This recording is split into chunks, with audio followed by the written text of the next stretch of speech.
সাহাল ইবনে সাদ রাদিয়াল্লাহু তাআলা আনহু বলছেন যে আল্লাহ নবী সাল্লাল্লাহু আলাইহি সাল্লাম বলেছেন, মাইয়াদ মাল্লি মা বাইনা লাহইহি ওয়া মা বাইনা রিজলাহি আজমাল্লাহুল জান্নাহ।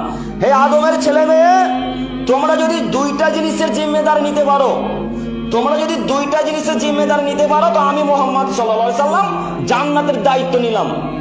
আল্লাহু আকবার। আল্লাহ নবী বলছেন, আদমের ছেলে মেয়ে, তোমরা যদি দুইটা জিনিসের জিম্মেদার নিতে পারো, জান্নাতের দায়িত্ব আমি মুহাম্মদ সাল্লাল্লাহু আলাইহি সাল্লাম নিলাম। কিভাবে জান্নাত যেতে হয়, নিয়ে যেতে হয়, সেটা আমি দেখে নেবো। আল্লাহর সাথে তর্ক করে কিভাবে নিয়ে যেতে হয় সেটা আমি দেখে নেবো। এক, জিহুব্বা, জিহুব্বাকে কন্ট্রোলে রাখি আদমের ছেলে মেয়ে, তাহলে আমি জান্নাত নিয়ে যাবো। দুই, লজ্জা স্থান, লজ্জা স্থানকে কন্ট্রোলে রাখিও, তাহলে আমি তোমাকে জাহান্নাম থেকে জান্নাতে নিয়ে যাবো যে কোনো মূল্যে। মনে থাকবে না দুটা কথা? মনে থাকবে ইনশাল্লাহ। এক, জিহুব্বা, দুই, লজ্জা স্থান। এটাকে কন্ট্রোল করা খুব সহজ, কিন্তু এটাকে কন্ট্রোল করা খুব কঠিন, তাই না? জিহুব্বাটাকে কন্ট্রোল করা খুবই কঠিন। যখনই দুইজন মানুষ উপস্থিত হয়, তখনই মনে হয় কার নামে বিপদ করে, কার জন্য করে, শুধু অন্তরটা জীবনটা লোলিত করে, তাই না?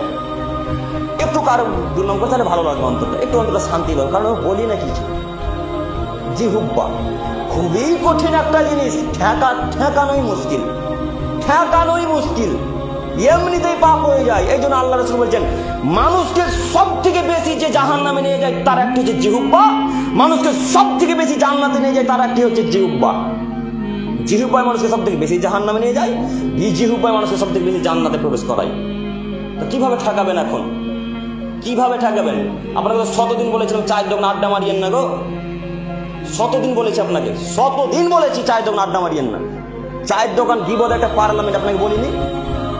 আপনি কেন বুঝতে চাইছেন না? আপনি যদি ওই আটটা ব্যক্তির কথার সাথে শুধু কথা হ্যাঁ মিলিয়ে দেন, তাহলে আপনি সমান পাপী। আমি বোঝাতে পারিনি গীবত কাকে বলে।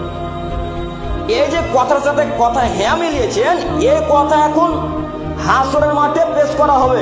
হাসরের মাঠে পেশ করে জল যোগ করেন। টিভিতে যেভাবে মানুষকে দেখতে পান, মোবাইলে যেভাবে দেখতে পান, ওইভাবে একবার পরিষ্কার আপনি আপনার পাপের কর্ম দেখতে পাবেন। তার নাম হাসরের মাঠ। আপনাকে বোঝাতে পারি না, তাই হয়তো বুঝতে পারেন না। তবে আল্লাহ তাআলাকে বলে, আল্লাহ তুমি বুঝার তৌফিক দান করো। সকলে বলি আমিন। সম্মানিত দিনী ভাই, আপনাকে আমি বলতে চাইছি যে জান্নাত নিতে হলে জিহ্বাকে নিয়ন্ত্রণে রাখুন, কন্ট্রোলে রাখুন, জান্নাত হবে ইনশাআল্লাহ। এরপরে আর